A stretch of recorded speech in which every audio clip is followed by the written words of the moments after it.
Under the pale light of a cold June dawn in 1944, the winds over the English Channel carried not just the scent of salt and diesel, but the weight of history itself, for across that narrow strip of water, the largest amphibious invasion the world had ever seen was already in motion, and as the first Allied landing crafts neared the shores of Normandy, the German High Command still clung to disbelief, lulled into fatal hesitation by a deception they themselves had once considered impossible. A sound, faint hum of aircraft engines growing louder. In Berlin, within the austere concrete corridors of the Wolf's Lair, officers pored over reports coming in sporadically through crackling radio lines, conflicting, confused, incomplete, suggesting that Allied forces had landed somewhere along the French coast, but where and how many, no one seemed sure. To the west, in occupied France, Field Marshal Erwin Rommel's empty chair sat in silent judgment. The Desert Fox, who had begged for greater readiness, was away visiting his wife for her birthday, convinced that stormy weather would keep the Allies grounded. Chassin, German staff officers around a situation map, cigarettes glowing, sweat forming despite the chill. General Jodl frowned over his desk, muttering that the main invasion could not yet have begun. Perhaps it was a diversion, a feint to draw forces away from Calais, where the High Command was convinced the real attack would come. For months, the Allies had fed this belief with precision. The Phantom 1st U.S. Army Group, led by General Patton, complete with inflatable tanks, fake radio traffic, and double agents whispering lies into German ears. Now, as the beaches of Normandy erupted in chaos and courage, that deception bore its deadliest fruit. Sound thunder of distant naval guns, waves crashing violently. In the first hours after dawn, the German coastal batteries at Omaha and Utah beaches unleashed their fury upon the landing craft. Men screamed, drowned, burned. The sea turned black with smoke and red with blood. Yet still they came, wave after wave, Americans, British, and Canadians, driven by duty and the desperate hope that their sacrifice would mean the end of tyranny. In Berlin, telephones rang without pause, couriers sprinted through dim corridors, typewriters clattered like gunfire. Keitel stormed into the Situation Room, demanding clarity. Rundstedt, the old field marshal overseeing the Western Front, pleaded for the release of armored divisions held in reserve under Hitler's direct command. But Hitler, deep in his mountain retreat at Berchtesgaden, was asleep and none dared wake him. Hours passed, precious, irreplaceable hours, while the Allies clawed their way up the beaches. Chassin close up on a German field radio operator, voice trembling as he reports massive Allied landings near Cannes. When Hitler finally awoke around 10 a.m., reports of chaos poured in. But his instinct, born of paranoia and overconfidence, told him it was a trick. "This cannot be the invasion," he reportedly said. "The main attack will come at Calais." So the German panzers, the steel heart of their defensive might, remained idle, waiting for orders that would come too late. By midday, the beaches of Normandy had transformed into infernos of human will. American engineers cleared mines under fire, medics dragged the wounded from surf to sand, tanks finally rumbled off their barges, churning through mud and debris. Offshore, the Allied armada stretched as far as the eye could see, nearly 7,000 vessels, a floating continent of liberation. Sound naval bombardment crescendos. Explosions echo in the distance.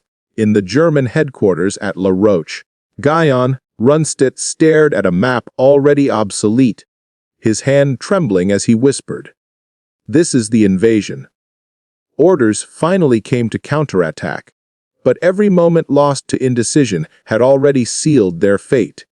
Allied air superiority ruled the skies. Any German movement by daylight meant destruction from above. Convoys of panzers tried to advance through narrow roads, only to be annihilated by relentless waves of American thunderbolts and British typhoons. Bridges collapsed, fuel depots burned, and communication lines faltered. The once mighty Wehrmacht, the disciplined machine that had marched through Europe, now stumbled through smoke and ruin. Inside the FU bunker, frustration boiled into madness. Reports were conflicting. Some claimed the Allies were being pushed back. Others said they had established a firm beachhead. Hitler's temper erupted. He accused his generals of cowardice, his intelligence officers of incompetence. Goebbels scribbled frantically in his diary that the Führer is furious, his nerves are strained. Meanwhile, in Normandy, American troops secured Saint-Aimé-Ré-Gleiss, paratroopers holding their ground against counterattacks despite heavy casualties. The German commanders in the field fought with courage and professionalism, but they were chained by bureaucracy, by fear, and by the delusion that Hitler alone could decide their moves. As the sun set on June 6th, the beaches held, battered, blood-soaked, but held. Nearly 156,000 Allied troops had landed.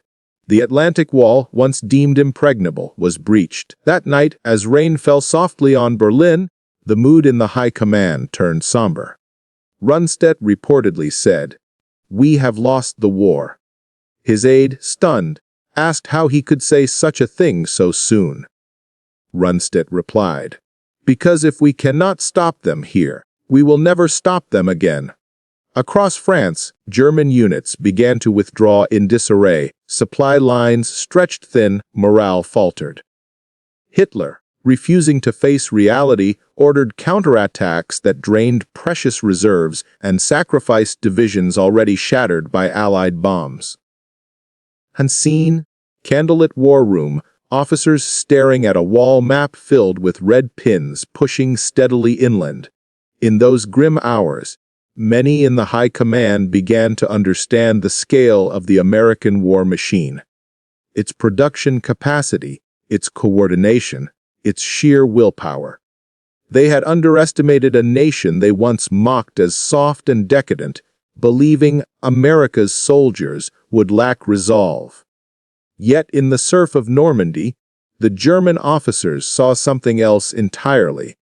Relentless determination, a kind of industrialized courage fueled by freedom rather than fear. As the days passed and the Allies pushed inland, capturing Cherbourg and advancing toward St. Elo, the German situation deteriorated rapidly. Communications broke down, airfields were destroyed, reinforcements from the Eastern Front were impossible. American Sherman tanks rolled through hedgerows, supported by air cover so constant that German troops began to say, "If you see white smoke in the sky, it's too late." The High Command grew desperate. Rommel returned to the front, his face pale and weary, and drove through the devastated countryside in his staff car, witnessing firsthand what Hitler refused to accept. "The Allies have total mastery," he said grimly. "We can delay them, but we cannot stop them." He urged Hitler to negotiate peace, but his suggestion was seen as treason. Days later, Rommel would be implicated in the July 20 plot to assassinate Hitler, a final act of conscience from a soldier who had seen too much. In Berlin, the propaganda machine worked overtime to paint D-Day as a minor setback, but within military circles, the truth spread like wildfire. Reports described Allied logistics as unimaginable. Floating harbors built off the beaches, endless convoys of supplies pouring in from England. Thousands of vehicles assembled with machine-like precision. "They fight like an industry," one German officer remarked, "not like an army." That realization, more than any bomb or bullet, broke the psychological back of the German High Command. For the first time, they grasped the scale of what they faced: a coalition powered by factories, freedom, and fury. American bombers filled the skies day and night. The Luftwaffe, once feared across Europe, was now a shadow, grounded by fuel shortages and hunted relentlessly. Even hardened SS commanders began to question the point of further resistance. As July turned to August, the Allies broke through at St. Helena and began the drive toward Paris. Operation Cobra shattered German lines, and the retreat turned into a rout. Tanks burned along the roads, their crews dead or captured. Villages that had endured 4 years of occupation now saw liberation flags waving from windows. Inside German headquarters, the atmosphere was one of disbelief and exhaustion. Officers whispered about Hitler's detachment from reality, his refusal to accept reports from the front. One aide described him staring blankly at a map, tracing lines that no longer existed. He believes divisions still fight where only ashes remain, the aide said. The High Command, once confident and calculating, now functioned in denial, trapped between fear of the Führer and the inevitability of defeat. By September, with the Allies advancing beyond Normandy and Paris liberated, the German leadership's understanding of American power had transformed from skepticism to awe. They had witnessed a war effort unlike anything in human history. Millions of men mobilized, ships and aircraft produced faster than they could be destroyed, and a command structure that learned and adapted with every battle. The Americans were not simply soldiers, they were part of a vast, unstoppable mechanism that combined technology, logistics, and morale into a single force. General Alfred Jodl later admitted in his post-war interrogation that no one in Germany had truly believed the Americans capable of such a feat. That admission, spoken years after the war, echoed what the High Command had begun to feel on that fateful June day: that the tide of history had turned, and no amount of fanaticism could turn it back. And so, in the dim bunkers of a collapsing Reich, the same men who once planned world domination began to whisper what they had denied for so long: that the Americans, whom they had once dismissed as untested amateurs, had done what even the might of the German Wehrmacht could not stop. The D-Day invasion was more than a battle. It was the moment when the myth of German invincibility crumbled, replaced by the unyielding truth of Allied resolve. Sound faint echo of waves on Normandy shore, distant rumble of thunder. In the months leading up to the Allied invasion of Normandy, an invisible war was already being fought, not with bullets or bombs, but with words, whispers, and shadows. Operation Fortitude, as it would come to be known, was the grand deception that fooled an empire. To the German High Command, obsessed with precision and order, the idea that the Allies could build an illusion so vast, so convincing, was inconceivable. Yet as spring turned to summer in 1944, the German war machine was unknowingly preparing to defend the wrong beach, while the real invasion force gathered quietly across the channel, hidden behind layers of lies. Sound typewriters clattering, coded radio beeps. The brilliance of Fortitude lay in its complexity. It was not a single lie, but a symphony of them, coordinated across continents, involving agents, spies, double crosses, fake divisions, and even phantom armies. From the start, British intelligence understood that to win D-Day, the Germans must believe the main invasion would not come at Normandy, but at Calais, the narrowest point between England and France. It was a logical guess from the German perspective. Calais was closer, better connected to Germany, and heavily fortified. To shift that belief, The Allies didn't try to erase the idea. They fed it. They built upon German expectations, layer by layer, until fiction felt like fact. In southeastern England, entire fields filled with inflatable tanks, wooden aircraft, and canvas trucks painted in camouflage. Dummy landing craft floated in rivers. Radio operators transmitted constant streams of fake chatter. Divisions requesting supplies. Officers planning non-existent movements. At the center of this illusion stood a legend, General George S. Patton.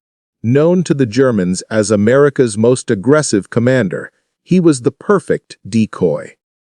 The Allies made him the supposed leader of the First U.S. Army Group, a ghost army that never existed, but whose presence seemed undeniable through the eyes of enemy intelligence.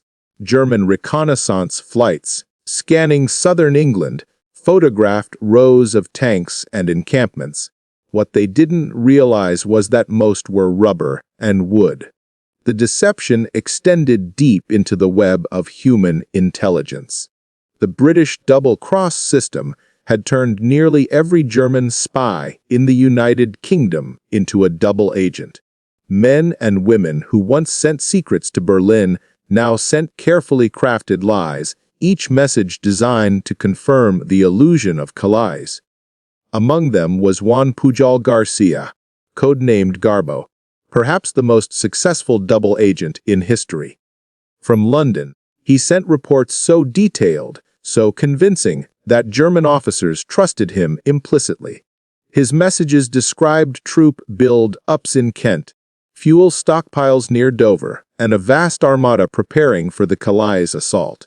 Even after D-Day began, Garbo continued to send updates claiming Normandy was merely a diversion and that the real invasion would come days later at Calais. The Germans believed him. To seen dimly lit German intelligence office, officers huddled over intercepted reports, voices low, in Paris and Berlin. Abwehr and OKW analysts pored over aerial photos and intercepted transmissions, all confirming the same story. Rundstedt and Jodl, despite some doubts, concluded that any invasion in Normandy would be secondary. Hitler, convinced by his own strategic logic and distrustful of intuition, agreed. The decisive blow will fall at Calais, he declared. As a result, the German 15th Army, one of the most powerful formations on the Western Front, remained immobilized in the north, waiting for an attack that would never come.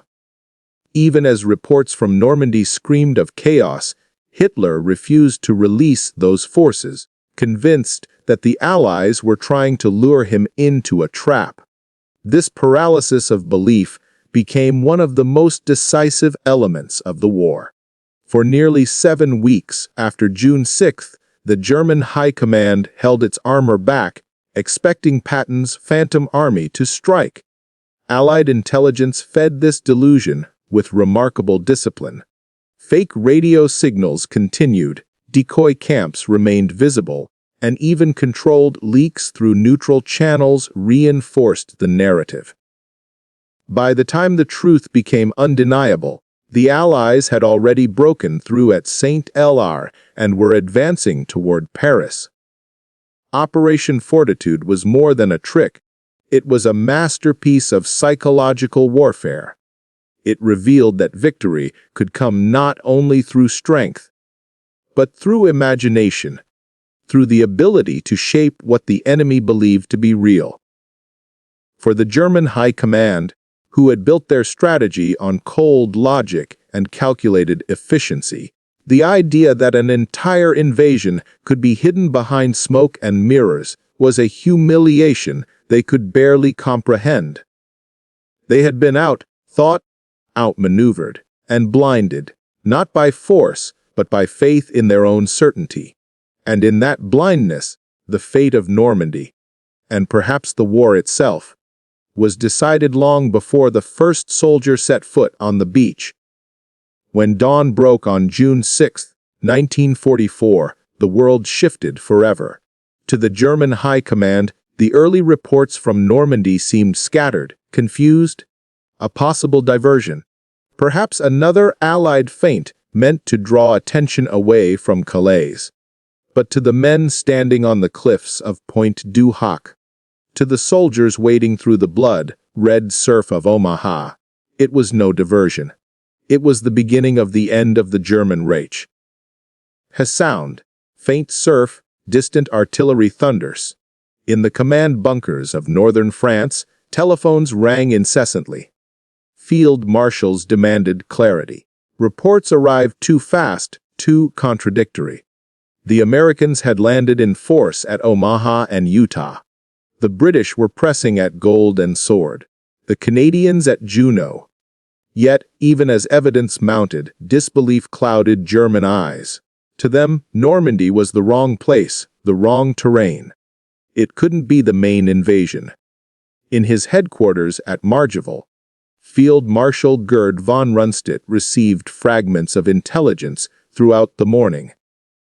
Beaches aflame with tracer fire, airborne troops scattered behind enemy lines, naval bombardments leveling coastal fortifications. Still, his instinct told him to wait. He had fought long enough to know that deception was the Allies' favored weapon. This cannot be their main effort, he told his aides, pointing at the map. The real blow will come at Calais. He requested permission to release panzer divisions from reserve, but Hitler had already issued strict orders. No armored movement without his personal authorization. And Hitler, asleep in his mountain retreat in Bavaria, remained unaware that the largest amphibious invasion in history had begun. For hours, the German defense system fought in isolation. Local commanders, realizing the scale of the assault, called for reinforcements that would not come. At Omaha Beach, the American 1st and 29th Infantry Divisions faced entrenched machine guns, artillery, and obstacles designed to slaughter invaders. The sea ran red as waves of soldiers fell. Yet still they advanced. By midday, the German officers along the coast began to grasp the truth. This was no raid. The invasion was real. The Atlantic Wall, once proclaimed impregnable, was crumbling under the combined might of Allied air, sea, and ground power. When Hitler finally awoke late that morning and received the reports, he was unimpressed. To him, this was precisely what the Allies wanted: a distraction. The Führer's rigid faith in the Calais theory overrode every argument. They are trying to mislead us, he insisted. The main assault will come in the north. Hold the 15th Army where it is. Those words sealed the fate of the Normandy defenders. Panzer divisions that could have crushed the Allied beachheads remained idle, awaiting an enemy that never appeared. Rundstedt pleaded. Rommel demanded immediate counterattack, but the orders from Berchtesgaden were clear weight. As the hours turned to night, the scope of the invasion came into focus. Thousands of ships stretched across the horizon. Allied bombers ruled the skies. German communications faltered under relentless air strikes.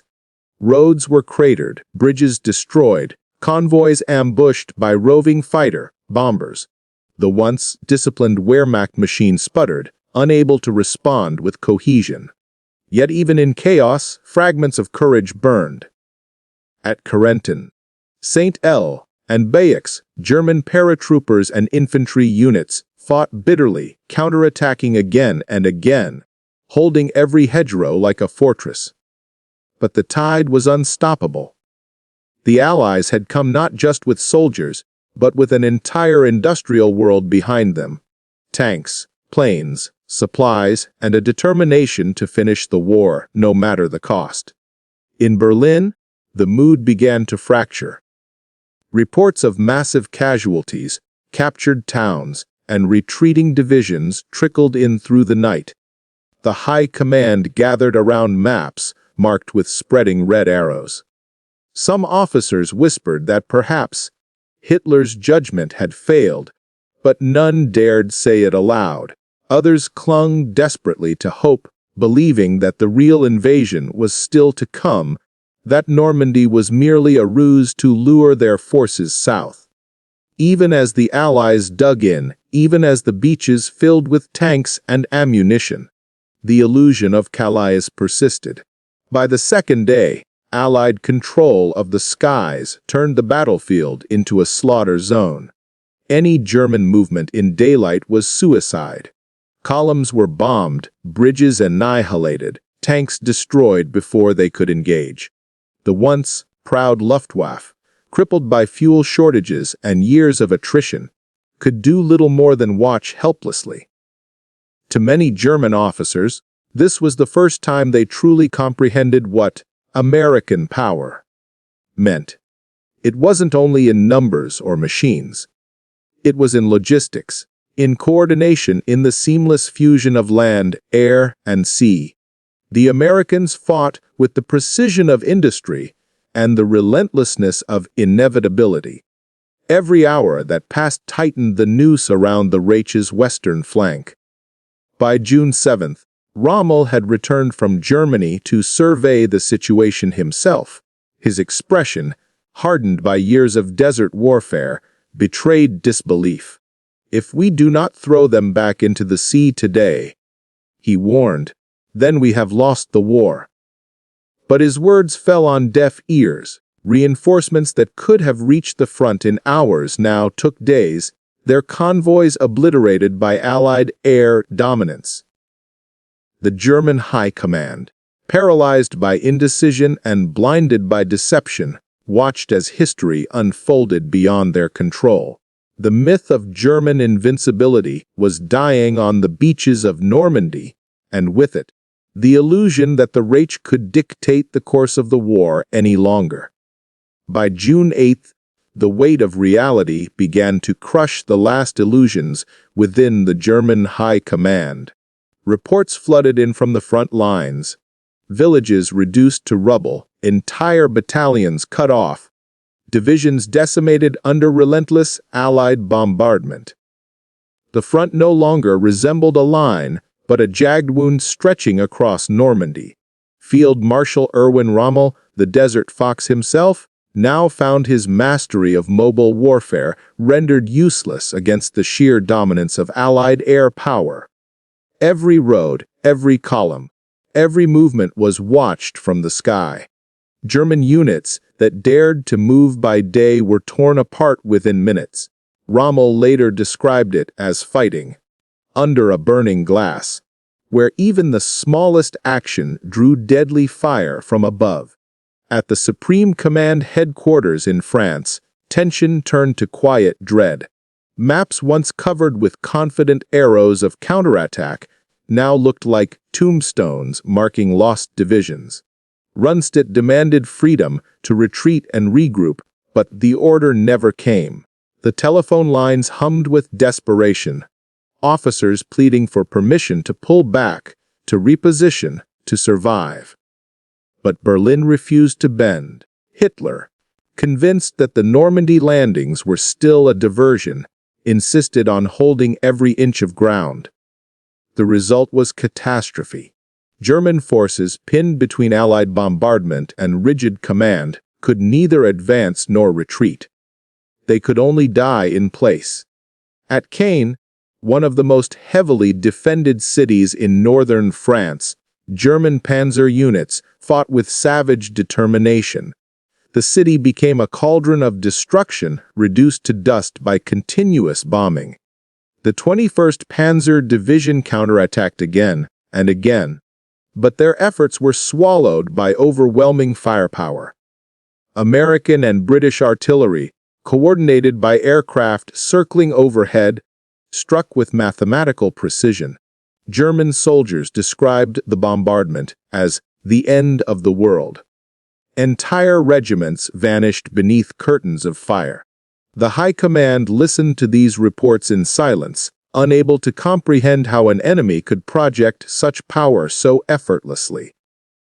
The Americans, they realized, had mastered a kind of warfare that defied traditional logic. It wasn't merely about bravery or numbers, it was about coordination. In the old European wars, victory came through maneuver and discipline. But here, on the fields of Normandy, victory was industrial, a fusion of mass production, logistics, and planning that turned war into machinery. Every shell fired, every tank landed, every supply drop, it all operated with an efficiency Germany could no longer match. To men like Rommel and Rundstedt, this was the moment they understood the true meaning of total war.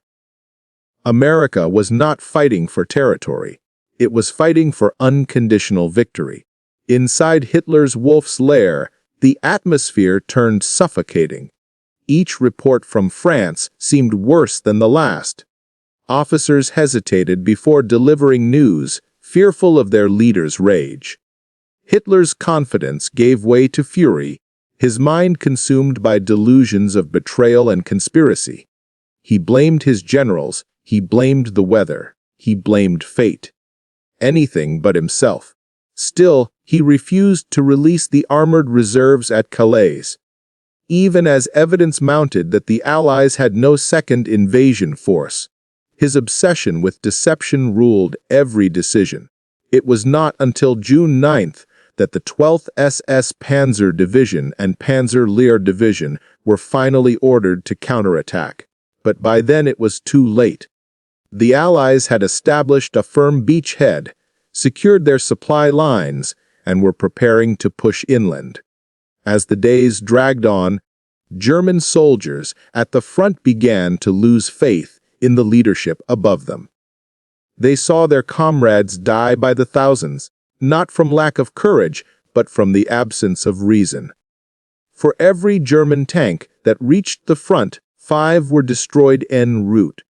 For every regiment sent to plug a gap, an Allied air squadron erased it from existence. The American advance was methodical and unstoppable. They did not rush, they did not panic. They advanced with the calm certainty of a storm.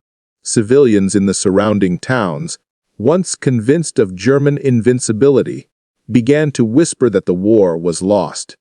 Farmers saw convoys burning on the horizon, their skies darkened by Allied bombers. German soldiers trudged through villages with hollow eyes, their uniforms covered in dust and blood. Some had not slept in days. They knew the truth now. The war was no longer about defense. It was about survival. In Berlin, Goebbels broadcast speeches filled with fire and confidence, promising that the invasion would be crushed. But behind closed doors, even he began to realize the scale of the disaster.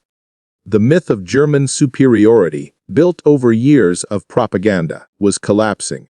America had not only arrived in Europe, it had brought with it an empire of production and technology that dwarfed the Reich in every measurable way.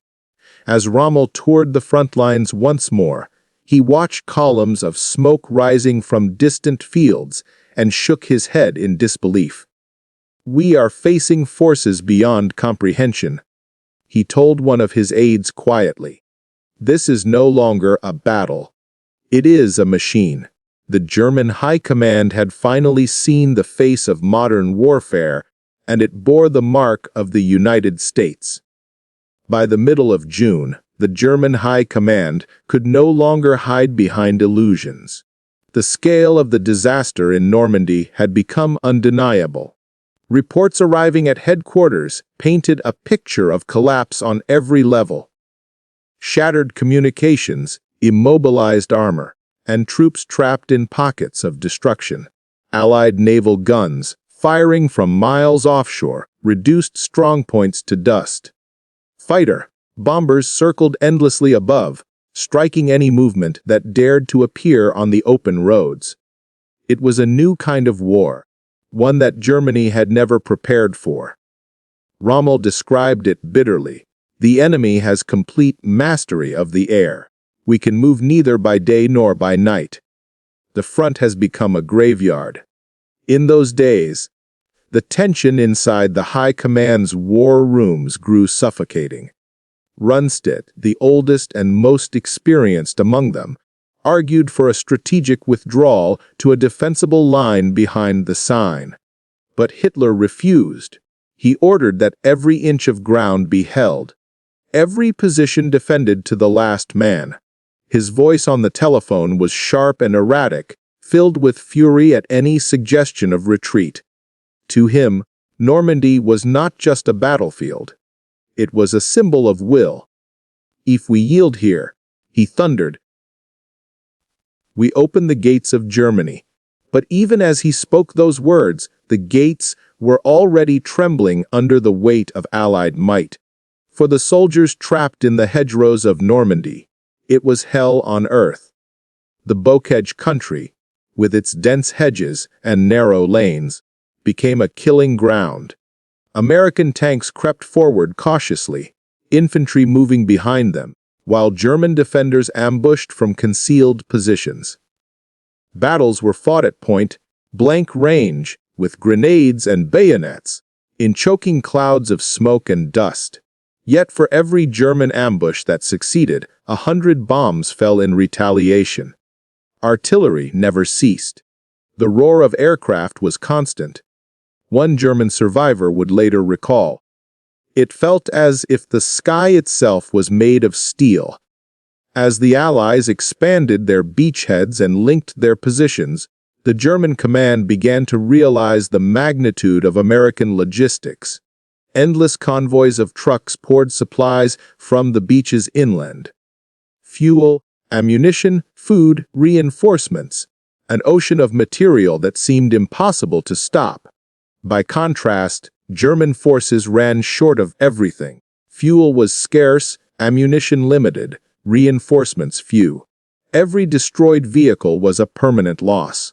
And for every German soldier killed, 10 more Allies arrived to replace him. It was a war of attrition that Germany could never hope to win. Inside Hitler's headquarters, paranoia deepened. He lashed out at his generals, accusing them of incompetence and cowardice.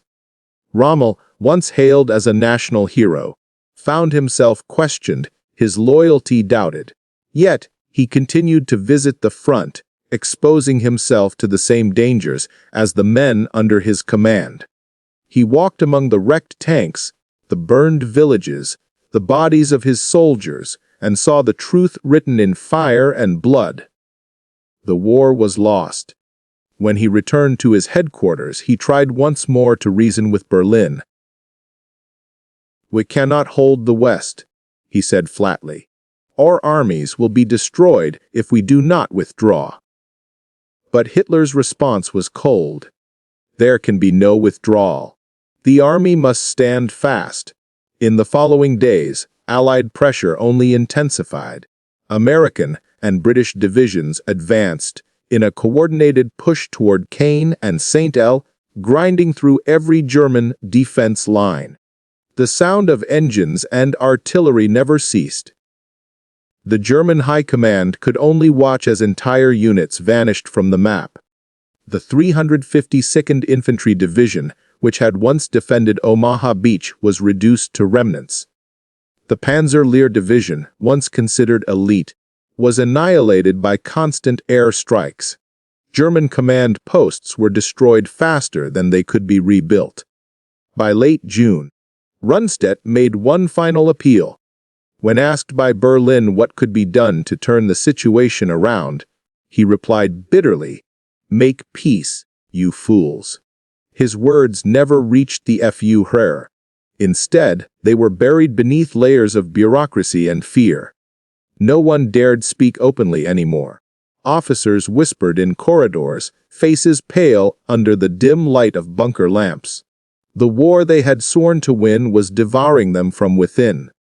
Outside, the land of Normandy burned. The once green countryside was now a wasteland of craters, wreckage, and unburied dead. Civilians huddled in cellars as battles raged over their villages. For the German soldiers who survived, there was no longer talk of victory, only survival. They had seen the face of American power. The endless supplies, the precision strikes, the relentless pace, and knew there was no escape. Every day brought new reinforcements for the Allies and new despair for Germany. And so, while Hitler still dreamed of miracles, his generals finally understood the truth. The war they had started in triumph would end in ruin. The success of the Americans in Normandy had not just broken their defenses, it had broken their belief in invincibility. For the first time, the German High Command looked at their maps and saw not strategies or plans, but the shadow of defeat stretching toward Berlin. As July turned to August, the German High Command could no longer deny the inevitable. Normandy was lost. The map that once displayed a proud defensive line now resembled a bleeding wound, its red markers spreading backward toward Paris. The Allied breakout, codenamed Operation Cobra, shattered what remained of the German front. American bombers unleashed destruction on an unimaginable scale, pulverizing positions before tanks and infantry advanced through the smoke. The 7th Army disintegrated under the assault, its formations collapsing in chaos. The once proud Wehrmacht, disciplined and unyielding, now found itself trapped in a nightmare of steel and fire. Commanders at every level sent desperate radio messages, their voices cracking with exhaustion and disbelief. "We are being overrun," one officer transmitted before his signal vanished under static and the distant rumble of explosions. In Berlin, the news struck like a hammer. Hitler's daily briefings grew more erratic, his confidence replaced by bursts of rage and delusion. He spoke of miracle weapons, of counterattacks that existed only on paper. His generals sat in silence, knowing there were no reserves left to call upon, no divisions untouched by the disaster. Rundstedt had already been dismissed, replaced by Field Marshal Gunther von Kluge, who inherited a battlefield that no longer existed in coherent form. He tried to restore order, to rally broken units, but every attempt was crushed beneath Allied air superiority. German convoys were obliterated before they could move a mile. Tanks that survived the bombings found themselves encircled by swarms of American armor and infantry. For every counterattack, there was an overwhelming response from the sky, a curtain of fire that consumed everything it touched. Rommel, gravely wounded when his car was strafed by Allied aircraft in mid-July, was removed from command. His absence left a void no one could fill. He had been one of the few voices willing to tell Hitler the truth. Now, the High Command drifted between despair and fatalism. They watched their armies disintegrate in real time, unable to intervene. The Allies had turned the campaign into a relentless machine of destruction, an operation that ground forward, not just with strength, but with precision. American engineers built roads, bridges, and supply depots faster than German forces could destroy them. The contrast was staggering. One side was exhausted, fragmented, living on dwindling rations. The other was fed, equipped, and reinforced daily by an empire of factories across the Atlantic.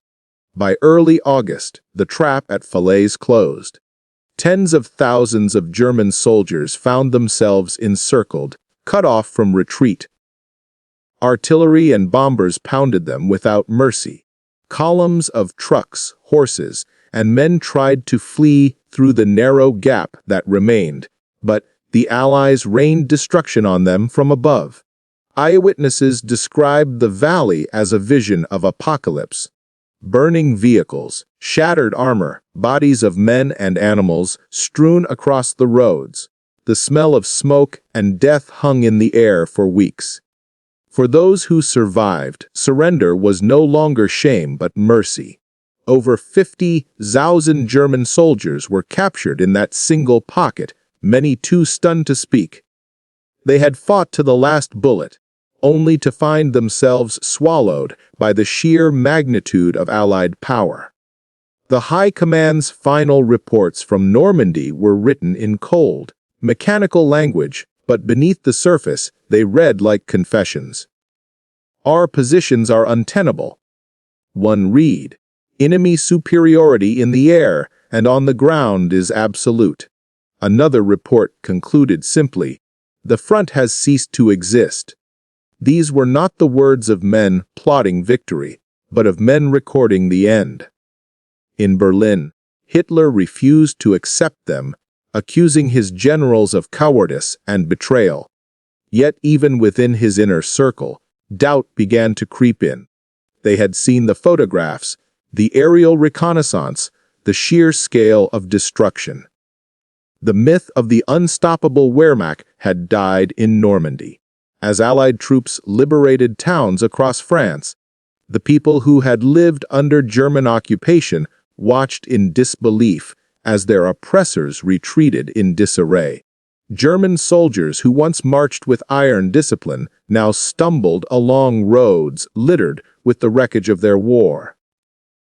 The uniforms were the same, but the pride was gone. The officers who once boasted of a 1,000-year rake now whispered only of survival.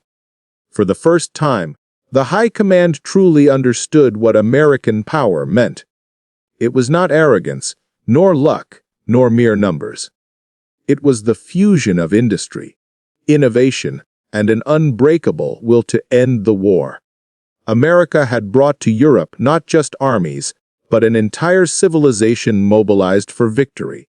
In the final days of the Normandy campaign, von Kluge sent one last message to Berlin, pleading for permission to withdraw and regroup.